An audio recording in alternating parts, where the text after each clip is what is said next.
Well, if you've ever wanted to play a homage to Silent Hill in first-person mode, you need look no further than Lost in Vivo. A really interesting little horror game developed by a guy named Kira. The same guy who worked on Spooky's House of Jump Scares, or Spooky's Jump Scare Mansion, or whatever the hell it's called now. As a pretty loving ode to one of the finest games in the horror genre, it follows along a similar vein, dealing with themes like mental instability, the concept of trauma, and a bizarre, frightening world that kind of blurs the line between dreams and reality. You'll question everything you see and constantly be looking over your shoulder as horrific looking creatures come out of the shadows to attack you. Ah! What the fuck? And unlike a lot of other indie games that often lack any kind of combat, instead opting for a narrative-driven approach, Lost in Vivo actually lets you use weapons and shoot them. Well, a few weapons anyway. You've got a sledgehammer, a kitchen knife which is identical to the one Harry has in Silent Hill 1, a Ruger pistol, and a shotgun. There's manual save points, there's maps to collect for each area, and it's even got a pixelated movie that plays before you get to the main menu. The soundtrack's also reminiscent of the stuff from Silent Hill 2. I mean, listen to this track from Lost in Vivo.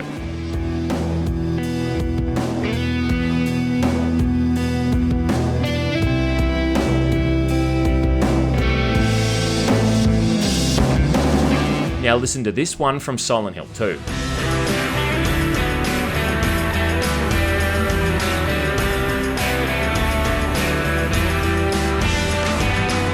About the only thing it has working against it is that it uses regenerating health instead of requiring you to use health kits. But your health recharges pretty slowly, so it's kinda redundant anyway.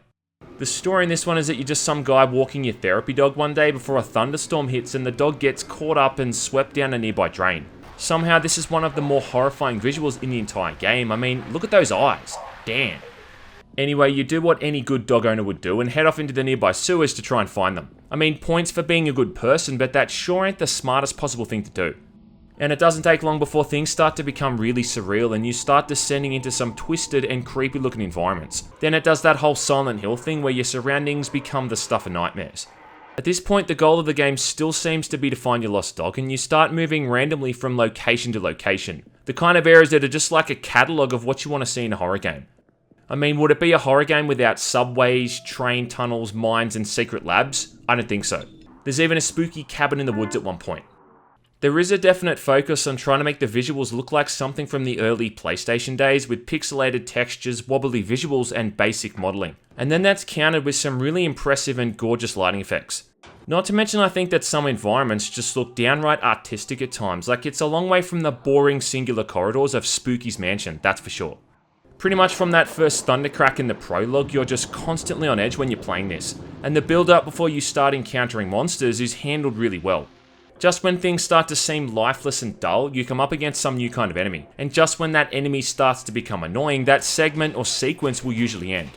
Some of these are just like really horrifying, like I don't want to spoil them because part of the fun of the whole thing is just coming across them for the first time, but some of them just definitely caught me off guard.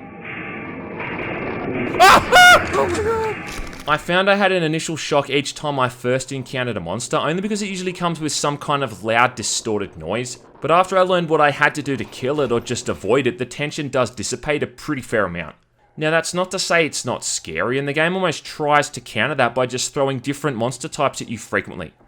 Good sound design is pretty crucial with a horror game, especially psychological horror like this, and if you look at the game this thing takes its most blatant influence from, which is obviously Silent Hill, you'll find no better example of the mastery of sound working within that horror aspect. And Lost in Vivo has pretty good sound design too. The atmospheric and ambient stuff is just downright unsettling, and some of the creature sound effects are truly disturbing.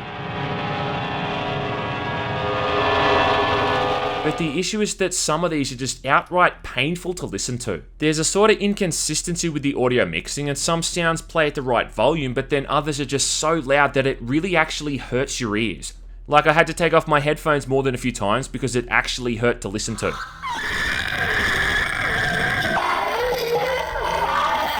And the thing is, the sound could have still had the same effect without being so blaring. It'd be like playing Silent Hill and that static noise you hear when enemies are around, well, imagine that like 50 decibels louder. Still, it does its job, and I was so on edge that at one point I just jumped out of my seat from the simple sound of a toilet door opening.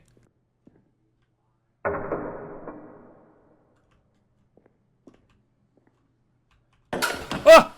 Fuck! Lost in Vivo also takes a few pages out of Eternal Darkness, doing a couple of fourth wall breaking moments to try and mess with the player's head. Like at one point a bunch of Unity engine error codes pop up to make you think the game's crashing. And it plays a few tricks on you with your save files, but that's probably best left unsaid. Some of the puzzles are ambiguous to the point that it doesn't even seem like you're making progress, but you really are. Then you suddenly find yourself moving to the next area. And a lot of the time when you come to a dead end, you'll often turn around to see the place has seamlessly changed entirely. Like it's a really cool way of messing with the conventions of what you're expecting to see. And there were heaps of times here where the game just really got me, and that's not because of jump scares either. There's actually a pretty low amount of them throughout the entire campaign, which is a good thing. It has a fair bit of content to get through as well, like a first time run's probably going to take 3 or 4 hours, not to mention a good and a bad ending. And then there's also the New Game Plus modes, which increase the difficulty with each playthrough, and they modify some of the areas in the game too. New Game Plus mode also lets you begin the game with all of your weapons, but sadly there doesn't seem to be any unlockables. There's no chainsaws or hyperblasters. Sorry. Overall, it's really hard to fault this thing considering it's just an indie horror game developed by mostly one person. Spooky's Mansion did show hints of being a good horror game, but I just found that repetitive nature of running through 50 rooms before something scary happened to be pretty flawed in the long run. But what Kira's done here is make a fully fledged horror game without using irritating filler, and it really does throw some genuinely bizarre and offbeat sequences at you. What the fuck was a common utterance when I was playing this thing, and that's a pretty good way to sum the whole thing up. What didn't I like about the whole thing? Well, I guess I do have to say I don't like how there's no player model for the weapons. Instead, you just see the weapon kinda floating in the air. This is most noticeable with the pistol and the knife, and it just seems odd to do this. I don't know if it's been done because they're trying to leave the gender of the player unsaid, because as far as I could tell, it never says anywhere in the game if you're a male or female. But it just seems kind of odd to not include your player's hands. Using regenerating health also feels kinda odd, considering part of what made a lot of those old survival games so tense was trying to conserve your resources. It's probably the only objective fault with what's otherwise a pretty solid experience. Should you check the whole thing out? Well, shit. Do you like horror games and first-person shooters? Did you find Cry of Fear a bit tedious with the micromanaging of fuse boxes? If you answered yes to both of those, then I'd say check this one out. Konami might have screwed over the fans when they cancelled the new Silent Hills, but at least a game like this might offer up some kind of consolation.